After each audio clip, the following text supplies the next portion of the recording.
নমস্কার বন্ধুরা, ইয়োর কিচেনে আপনাদের সবাইকে স্বাগত। আমার আজকের রেসিপি পোস্ত বাটা দিয়ে চিকেন ভালো করে ধুয়ে তার মধ্যে দিয়ে দিলাম আদা বাটা, 1 চামচ রসুন বাটা, একটু নুন। এবার চিকেনটাকে আদা রসুন আর নুনে দিয়ে ভালো করে মেখে অন্তত আধ ঘন্টার জন্য রেখে দেব। একটা বাটিতে নিয়ে নিলাম 4-5টা কাজু বাদাম আর কিছুটা চারমগজ। এগুলোর মধ্যে একটু গরম জল দিয়ে অন্তত 15 মিনিট আমি ভিজিয়ে রাখব। আর নিয়ে নিয়েছি একটু পোস্ত। আধ ঘন্টা পর চিকেনটাকে অল্প জল দিয়ে প্রেসার কুকারে একটা সিটি দিয়ে সেদ্ধ করে নেব। চিকেনটাকে সেদ্ধ করে একটু ঠান্ডা করে নিয়েছি। এবার হাত দিয়ে এটাকে ছিঁড়ে এটাকে ছোট ছোট টুকরোতে ভাগ করে নেব। বন্ধুদের কাছে একান্ত অনুরোধ রইল আমার চ্যানেলটা সাবস্ক্রাইব করার প্লিজ। এবার কাজু বাদাম, চারমগজ আর পোস্তটাকে মিক্সার গ্রাইন্ডারে একটা মিহি পেস্ট তৈরি করে নেব। ওই মিক্সার গ্রাইন্ডারের মধ্যে দিয়ে দিলাম কুচনো পেঁয়াজ আর দিয়ে দেব 2টো কাঁচা লঙ্কা। এবার এটাকেও একটা মিহি পেস্ট আমি তৈরি করে নেব। কড়াই দিয়ে দিলাম সাদা তেল। এবার তেলটা একটু গরম হতে এর মধ্যে দিলাম তেজপাতা, 2টো শুকনো লঙ্কা দিয়ে এটাকে একটু নাড়াচাড়া করে এর মধ্যে দিয়ে দিলাম পেঁয়াজ আর কাঁচা লঙ্কার পেস্টটা। এবার এটাকে খুব ভালো করে নাড়াচাড়া করে এটাকে একটু ভালো করে ভেজে নিতে হবে। এই সময় গ্যাসের ফ্লেম থাকবে মিডিয়ামে।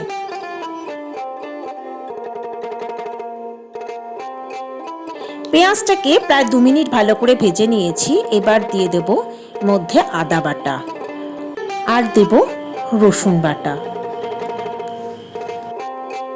আদা রসুনটাকেও মিডিয়াম ফ্লেমে ভালো করে কষিয়ে নেব, যাতে এর মধ্যে আর কোনো কাঁচা গন্ধ না থাকে।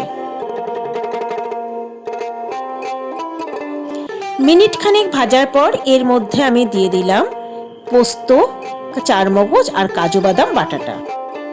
এবার এটাকে ভালো করে আমি তেলের মধ্যে কষিয়ে নেব। এই সময় গ্যাসের ফ্লেম থাকবে একদম লোতে। সবকিছু ভালো করে কষানো হয়ে গেছে। এবার এর মধ্যে দিয়ে দেব ফেটিয়ে রাখা টক দই দিয়ে এটাকেও লো ফ্লেমে ভালো করে নেড়ে নেব। তারপর আমি এর মধ্যে দিয়ে দিলাম একটু নুন। চিকেনটাকে ম্যারিনেশন করার সময় নুন দিয়েছিলাম, তাই এখানে নুনের পরিমাণটা একটু বুঝে দেবেন। সবকিছু ভালো করে কষানো হয়ে গেছে। এবার এর মধ্যে দিয়ে দেব চিকেনটা। হাই ফ্লেমে এটাকে খুব ভালো করে আমি মশলার সঙ্গে চিকেনটাকে কষিয়ে নেব। এবার এর মধ্যে দিয়ে দেব চিকেন সেদ্ধ করে রাখা জলটা বা চিকেন স্টকটা।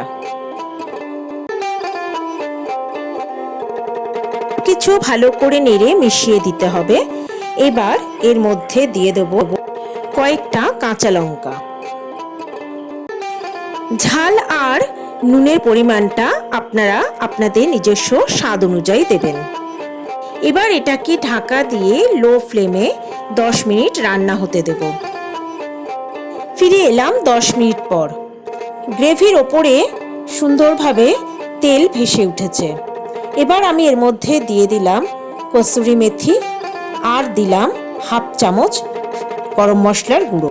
সব কিছুকে খুব ভালো করে মিশিয়ে দিয়ে আমি গ্যাসের ফ্লেম বন্ধ করে দেব। এবার আমি এর মধ্যে দিয়ে দিলাম 1/2 চামচ কেওড়া ওয়াটার। এবার এটাকে ঢাকা দিয়ে আমি 10 মিনিট স্ট্যান্ডিং টাইমে রেখে দেব। তৈরি হয়ে গেল আমার আজকের রেসিপি পোস্ত বাটা দিয়ে চিকেন। রুটি, নান বা পরোটার সঙ্গেও পরিবেশন করুন চিকেন পোস্ত। আর পরিবেশনের সময় এই চিকেন পোস্তের ওপরে দিয়ে দিন 1 চামচ বাটার। এটা চিকেন পোস্ত টেস্টকে আরও বেশি বাড়িয়ে দেবে। রান্নাটা যদি ভালো লাগে একটা লাইক, কমেন্ট ও শেয়ার করার অনুরোধ রইল বন্ধুদের কাছে। আজকের মতো বিদায় বন্ধুরা, নমস্কার।